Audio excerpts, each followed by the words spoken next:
Apa yang saya lihat dalam mimpi? Bapak Ibu, yang saya lihat diri saya sendiri di dalam kubur. Sangat gelap, ngeri. Tapi tiba-tiba sambil saya di situ merasa ketakutan dan kesepian, muncul sebuah cahaya di dalam kubur sendiri itu.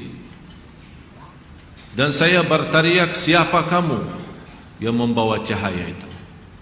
Dia langsung, saya semalam menerima kiriman SMS, seorang ibu meninggal dunia. Biasa kalau kita mendengar berita ada orang meninggal dunia, karena kita semua akan menghadapi kematian. Tapi yang luar biasa, peristiwa yang terjadi saat dimakamkan.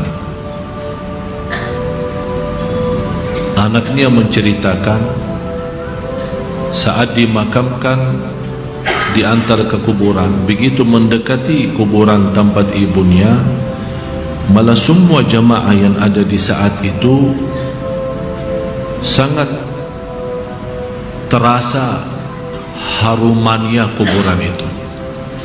Harum sekali, keluar semacam wangi yang luar biasa,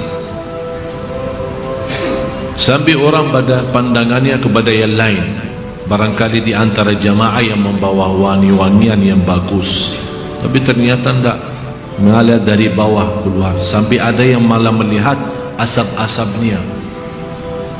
Asap ini bukan asapnya kebakaran, tapi asapnya itu karena wangian dari masuk dari kuburan itu. Sampai dikuburkan, malah kata anaknya, begitu saya sendiri yang nurun memakamkan, mengkuburkan ibu saya, sampai saya dan tanah saya sendiri membawakan tanahnya menutupi kuburannya. Pulang ke rumah saya mandi dan mencuci tangan dengan sabun, tapi masih terasa tangan saya harumnya luar biasa, sampai tidak bisa kehilangan. 3 malam masih tersimpan harumnya itu. Saya bertanya lewat SMS, apa kelebihan ibu kamu? Dia bilang, ibu saya biasa, malah orang awam, bukan wanita yang apa gitu, awam-awam biasa. Tapi setahu saya, ibu tidak pernah tidur sebelum membaca surat Al-Mulk, Tabarakalladzi biyadihil mulk. Saya langsung menjawab, itulah yang Allah hantarkan kepada ibu kamu. Dan inilah berita gembira bagi kita semua, sesuai janjian Rasulullah sallallahu alaihi wasallam, 30 ayat syafa'at li sahibiha min azabil qabr. 30 ayat yang telah membawakan syafaat bagi orang diselamatkan dari siksa kubur.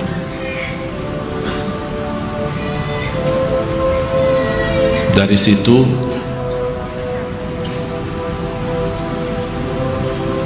seperti kebiasaan, ambil wudu, saya witir duluan, kemudian tidur. Apa yang saya lihat dalam mimpi? Bapak Ibu, yang saya lihat diri saya sendiri di dalam kubur. Sangat gelap, ngeri, malah terasa seramnya luar biasa, sampai tidak bisa saya bayangkan di saat itu.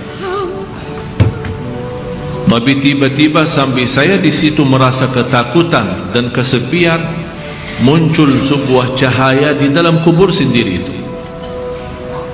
Dan saya berteriak, siapa kamu yang membawa cahaya itu? Dia langsung sendiri cahaya berkata, saya surat Al-Mulk, Tabarakalladzi biyadihil mulk. Saya sendiri di malam itu tidak sempat membaca. Saya bangun kaget, saya ambil wudhu lagi dan membaca surat Al-Mulk, baru saya tidur lagi. Saya memberikan nasihat kepada semua jemaah yang hadir. tolong sampaikan pesan ini. Jangan tidur belum baca surat Tabarak, karena kita tidak tahu kapan saatnya menghadapi kematian. Bisa jadi itu tidur kita adalah tidur yang terakhir dari dunia ini. Mudah-mudahan dengan kita mengkhatamkan hari kita dengan membaca surat Al-Mulk, Allah ampuni segala dosa kita, dan Allah harumkan kuburan kita menjadi taman dari taman surga. Al-Mulk surah yang luar biasa dahsyat. Saya mohon, biarpun ibu-ibu sedang halangan tidak salat, tetap mau tidur, ambil air wudu dan baca surat Al-Mulk. Baca surat Al-Mulk.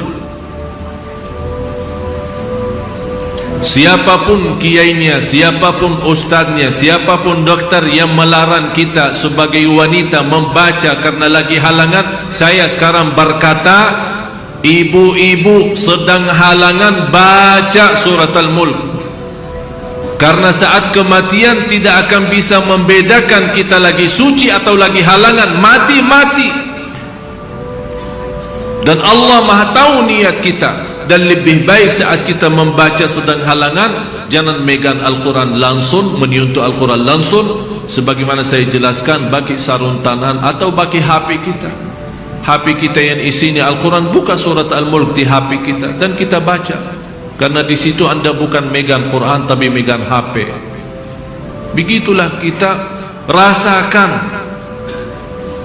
Kalau ya Allah, seandainya engkau mencabut nyawa saya di malam ini, saya sedang halangan, tapi ya Allah saya membaca surat Al-Mulk, niatkan diselamatkan ya Allah dari siksa kubur. Dan harus kita yakini, kita di umur kita di dunia kubur jauh lebih panjang daripada umur kita di dunia, bisa malah ratusan tahun. Ada di yang sudah di alam kubur 1000 tahun, ada yang lebih, kira-kira bisa terbayang 1000 tahun. Apalagi ummah yang terdahulu. Oleh karena itu jamaah sekalian, waspadalah, berhati-hatilah. Marilah kita sama-sama menjaga kebaikan itu, karena sungguh inna rahmatallahi qaribun minal muhsinin. Sungguh rahmat Allah sangat dekat bagi orang yang berbuat baik. Sangat jarak kita menuju ke akhirat sangat dekat, sangat-sangat dekat. Malah jauh lebih dekat daripada rencana kita besok. Jarak kita ke akhirat, jarak kita masuk kubur jauh lebih dekat daripada rencana kita besok. Malah kematian itu jauh lebih mendadak dan lebih cepat daripada kita mengambil suapan makanan. Belum kita sampai menantarkan, membawakan suap makanan sampai ke mulut kita, sudah dicabut nyawa kita. Jauh lebih cepat itu. Oleh karena itu marilah kita sama-sama semua kita punya salah, punya kekurangan. Apa yang kita senang melihat nanti di hari kiamat, jangan perbuat. Apa yang kita ingin ketemu nanti di hari kiamat, silahkan. Apa yang kita takut dan malu dilihatkan oleh Allah nanti di hari kiamat, jangan berbuat. Dan apapun yang kita tulis, senang kita ditunjukkan oleh Allah, silahkan tuliskan. Kalau kita malu dilihat nanti oleh umat manusia dan dilihat oleh para malaikat yang menjadi saksi, jangan tulis macam-macam. Apalagi sekarang terlalu gampang dosa tulisan itu, gampang sekali. Dan HP yang sekarang ada, malah sudah kita megang menjadi tasbih kita, mengganti tasbih. HP, BlackBerry, WhatsApp, SMS, lain-lain. Saya setiap hari hampir terima 100 SMS. Ada yang bertanya, ada yang macam-macam. Dan hanya saya yang balas, ya Allah doakan, jangan menjadi titik tulisannya SMS ini menjadi beban nanti di hari kiamat. Ya Allah ampunilah mereka semua. Itu yang saya doakan. Walaupun saya tidak balas berdoa, tapi Allah yang Maha tahu apa yang saya doakan untuk orang yang kirim SMS atau WhatsApp atau apa saja. Oleh karena itu jamaah sekalian, hati-hati. Bukan masalah sama saya, tapi masalah kita sama Allah. Selalu saya menyampaikan dan mengingatkan kembali, jangan lagi berkata saya tidak enak sama ustaz, saya tidak enak sama keluarga, saya tidak enak sama jamaah. Rubahkan kata itu, berkatalah saya tidak enak sama Allah, saya tidak enak sama Rasulullah sallallahu alaihi wasallam. Kalau memang kita ingin diselamatkan oleh Allah di akhirat, bagi saya dunia ini biar kita susah sepanjang hidup kita sampai mati susah, masih jauh lebih ringan susah dunia daripada nanti susah di akhirat. Harus menjadi tujuan kita akhirat, bukan dunia. Akan Allah datangkan dunia dan akhirat. Ya ayyuhalladzina amanu taqullaha wal tanzur nafsun ma qaddamat lighad wattaqullaha innallaha khabirum bima ta'malun. Orang beriman, bertakwalah kepada Allah dan lihat masing-masing apa yang kita bawa nanti untuk hari esok, hari kiamat. Bertakwalah kepada Allah dan jangan-jangan wala takunu kalladzina nasullah, jangan-jangan menjadi orang yang melupakan Allah, akan Allah lupakan kita. Kalau Allah lupa sama kita, na'udzubillah, berantakan, hancur, dunia akhirat hancur kalau Allah lupa sama kita. Maksudnya lupa Allah sama kita, artinya Allah tidak mau urus kita lagi, tidak mau bantu kita lagi, tidak menolong kita lagi, tidak mau perhatian kita lagi. Na'udzubillah. Kalau Allah tidak memperhatikan kita, siapa lagi yang memperhatikan kita? Kita semua tidak punya Allah yang maha adil selain Allah, tidak punya Tuhan yang maha kasih sayang selain Allah, tidak punya Tuhan yang maha mengampun selain Allah.